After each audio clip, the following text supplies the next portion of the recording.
Hollywood heartthrob Keanu Reeves and his new co-star in Devil's Advocate, former model Charlize Theron. And if that's not enough to whet your appetite, why, first of all, Keanu, why did you want to be Kevin Lomax in this film? So I could be married to Marianne. Besides that, obvious reasons.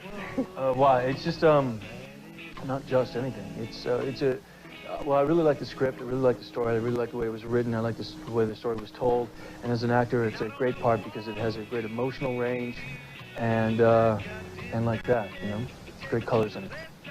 And Charlize, were you attracted to your role immediately, and obviously to work with Keanu and Al Pacino, Taylor Hackford? Sure. I mean, when I read the script, I only knew that Taylor was directing it. I had no idea that he and Al Pacino was going to do it. So the character, I mean, it's so hard to find those characters, especially for females. The whole thing is like one big test. And all of a sudden there was a great female role, and she played a big part in the story, I thought. And so I fell in love with the character immediately. And then after starting auditioning for it, I found out that Keanu and Al was going to do it. So I was like, oh. Bit of a bonus there. Exactly. What was it like actually working on the set? We have an amazing cast in the film, and the director, and everybody was just very passionate about the piece. And sometimes it was just great to show up in the morning and be surrounded by those people, and so the whole experience of that was great. But it was also, the material sometimes was very draining, and I did find myself some nights going home and going, no. Really? Keanu Reeves and Charlize Theron, please stay there. The stars of the new film, Devil's Advocate, they're trying to get out. Just a few more minutes, guys. Stay, Keanu, it's okay. Thinking about the love scenes, because they were pretty intense. How did you, I mean, I've also read that Keanu was not only giving, but made you feel very comfortable. Can you tell us about that? He is very comfortable with his body. So if you work with somebody... I was acting. Was that acting? I was acting. You're so good, I didn't even know the difference. I thought he was very comfortable with his body, so automatically I became more relaxed with myself, and we had a great laugh. I mean, we really had a great laugh.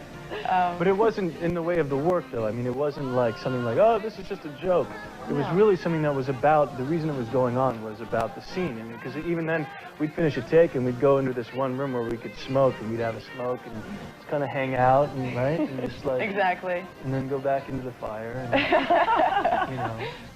It's a scene where this couple is making love, and Taylor Hackford made it so that my character's fantasy would come into the scene, you know, and it's just when you read it, it gives you the creeps. Yeah. It was my character yearning for somebody to take care of her, and that was what that whole scene was for me. That sign of take care of me now. Mel, maybe if you hadn't had that scene with John Milton and Al Pacino on the couch. Oh, turn things around. I mentioned the name Christabella to you with a red flaming dress. Stop it. Guys, thank you for talking to me about the film. Thank you.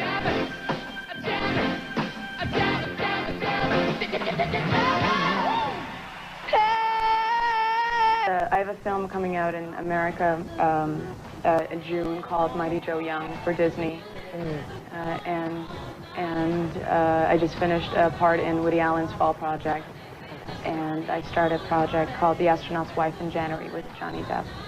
Congratulations.